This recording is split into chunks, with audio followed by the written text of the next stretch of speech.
Romance. A feeling we've all felt in our lives, yet I'm still so bad at it. It seems a handful of people, though, have figured it out so well that they've become dating coaches. I honestly didn't know this was an actual thing until I stumbled upon it yesterday on the internet. What was I saying? Romance. Something we all enjoy being a part of, as it gives us such a rush of excitement. And almost as exciting as being a part of it is watching it. Whether it's seeing a couple holding hands walking down the street or attending a nice wedding, you usually feel some type of happiness. But there's one thing that tops real-world romance that cannot be bested, and that's none other than media romance. Yes, the unrealistic expectations painted by romance movies that 77% of women say is their favorite genre is and always will be better than the real thing. Why is this? Romance in the media tends to be unrealistic, with conflicts between couples just working themselves out. They then just move on and everything after seems like a fairy tale. Anime is no stranger to this either. Many romance animes are extremely unrealistic. I mean, just look at the Harlem genre. Any reasonable woman would not want to date Issei, especially 8 of them. But there are times when the writers choose to do a realistic approach to it. They create an anime with characters who have genuine relationships that feel like they could be real. And today I'm talking about one of those. Plastic Memories is a semi-old anime, 6 years to be exact. Just think about that. It's attending first grade right now, learning how to add 2 to 4 and singing Christmas carols with all the other 2015 animes. I don't know what the hell you guys did in first grade, but that's really all I remember. Even though it's been 6 years though, I don't think Plastic Memories got as much love and attention as it should. So today I hope to convince you, if you haven't already, to watch it. So sit back, grab your popcorn, and let me tell you about the roller coaster that is Plastic Memories.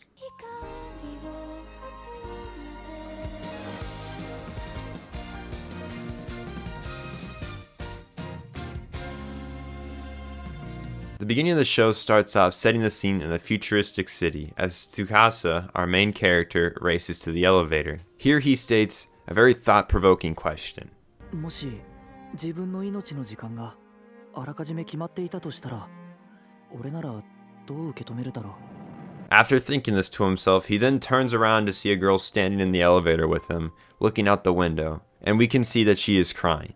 Tsukasa then falls in love with this girl at first sight, and it was at this moment I knew exactly how this anime was going to end. Most of you will figure this out too, in at least the first few episodes, if you don't come to the conclusion during this video. This isn't an anime that grabs you with its twists and turns, but catches your attention with the inevitability of what's going to happen at the end. You can hope and pray all you want for something miraculous to occur, like what might happen in other romance animes. Alas, this show keeps it real to the very end. Following the events of this encounter, Tsukasa attends his first day at the Psy corporate headquarters the next day, where he starts work in the terminal service department. Before I explain what the hell that means, I probably should tell you some details about the world. So basically, the Psy Corps is responsible for creating Giftias, which are really just androids. They look human, they act human, and it's so near impossible to tell them apart from actual humans. Humans are allowed to purchase these androids and use them to perform various tasks. Whether it's emotional support, to fill a void in your life,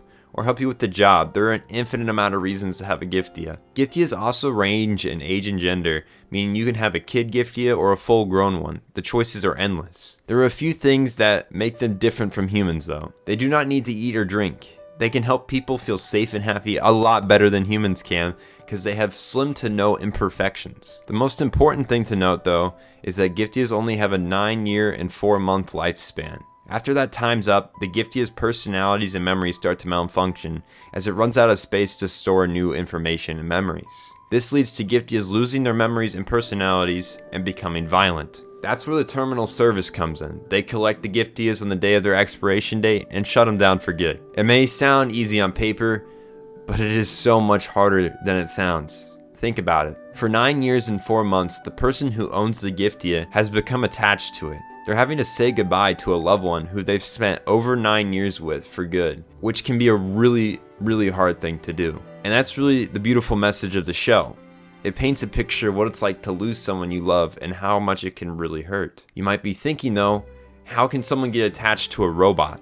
Well, it's the same thing as getting attached to a dog or a cat or any other pet. It's a little more extreme though, as Giftias can talk and they're pretty much human. So like I said earlier, the terminal service is in charge of collecting these Giftias that are expiring. This is what Tsukasa's new job ends up being. So on his first day in the office, we pretty much meet the entire main cast of the show. There's Kazuki, one of the oldest retrievers, and has quite a large drinking problem. But I mean, you can't really blame her, because she's been taking apart people's lives for the past however many years. There's also Yasutaka, another retriever who is somewhat of a ladies' man, emphasis on the somewhat, Michiru, who is about as old as Tsukasa, and is about as tsundere as they come. Each of these collectors have a giftia that is assigned to them for work as their teammate when they go on retrieval missions. Kazuki works with Constance, a blue-haired lad who is extremely smart. Yasutaka works with Sherry, who's the only one that seems to be able to keep him in line, who is also somewhat frightening. And Michiru, who works with Zack, who is a child giftia. There's also two other characters, Ren, who works in the office as an administrative assistant, and Taiko, who works as a chief of the Terminal Service 1, where Tsukasa now works. At this point in time though, Tsukasa doesn't have a partner, so Isla, who is currently just serving tea in the office, is assigned to him for the foreseeable future. So who is Isla, you may ask? Well, it's none other than the girl that we saw in the elevator. I mean, come on, you knew this was gonna happen. Look at the cover on Crunchyroll. This is literally the only way it was gonna play out. Isla is of course a giftia, a very clumsy giftia to be honest, but she's also very adorable, so it kinda bounces out. For the majority of the show, Tsukasa and Isla go around retiring giftias. During this time, you get to see some very sad shit. From a little girl giftia reaching her expiration date to a child whose only guardian is a giftia also retiring, there are plenty of emotional moments. None of them though can prepare you for how this show ends. Throughout the first half of the series, you see a romance blossom between Tsukasa and Isla, slowly growing until a moment comes and they finally become a couple. This is where the show turns from being a solid 8 or 9 for me to becoming something far greater. We get to see a romance that blossoms and also wilts. While Isla and Tsukasa are faced with issues, they do come to an understanding for the last 3 episodes, and we get to see them live their best lives. Well, for most of the 3 episodes. Sorry, are my jabs that something bad is gonna happen not clear enough? Like I said earlier, the show really puts in perspective life and what's meaningful, as well as highlights the beauty found in death. The fact that there is an end makes every moment in our lives have meaning. Rather than running from the fact that we're mortal, Isla and Tsukasa come to terms with it, and they make the most of the time they have. That doesn't mean we can't be scared and we can't cry about the fact that there's an end. As you'll see quite often in the show, that isn't the case. There is tragedy and death just as much as beauty. Those who are left behind suffer the pain of loss, something that is hard to move on from, but as humans we must find a way. I have yet to find an anime that does this theme better than this show. After finishing it, it made me question how I thought about the topic and made me grasp it a little better. I never honestly thought an anime could do that, but here I am. Plastic Memories is one hell of an anime, one hell of a romance, and one hell of a story. But a story isn't always everything to an anime. It can't fully succeed if it doesn't have 2 things, good animation and a good soundtrack. But don't worry viewers, Plastic Memories kicks ass here as well. For starters, the intro music is a bop.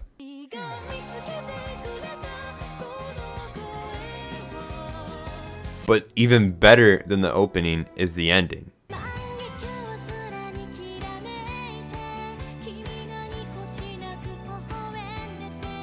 This song actually made me cry a few times, as I'm sure it will make you cry.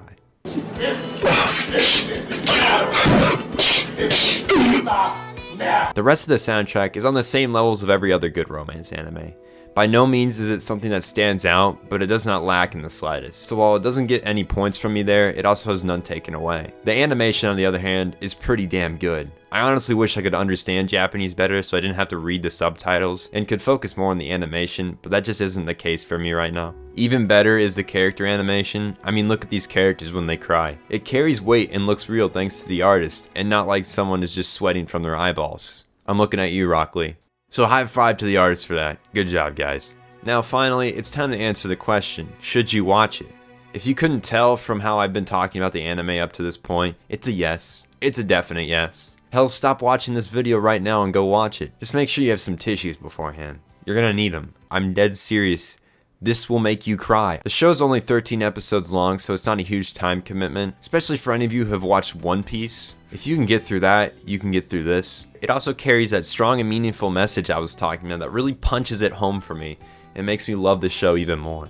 The show has good music and a great ending and an amazing animation, And the best parts of all is that the two main characters are anything but flat, and the show carries weight throughout this series, and it slowly gains momentum as you get farther and farther in. I literally can't give you any reasons not to watch this show. With all that said though, I gave the show a 9.8 out of 10. Why did I give it 0.2 points off? Well, I subtracted the 0.2 points because of the soundtrack. I believe that the soundtrack could have been better during the show. But again, it was nothing to scoff at, it really was a decent soundtrack, it just wasn't memorable for me. Take for instance Naruto or Attack on Titan. Outside of the openings and endings, I remember the songs they played during the story. So was I a little nitpicky not giving it a 10? Yeah I was. But regardless, we all have our different tastes and thoughts, so be sure to tell me what you thought about the anime in the comments and what you thought about this video. But to sum it up all in one perfect sentence, Plastic Memories is an amazing story that will make you cry. Well guys, that wraps it up for today. If you enjoyed the video, be sure to like and subscribe for more content like this. If you feel like checking out more of my content, you may like this video. It's similar to this one in the sense that I basically do a sales pitch for why you should watch an anime, but this one covers High School DxD. A very memorable show, to say the least. Anyway guys, I hope you have a great rest of your day, and I'll see you guys next time.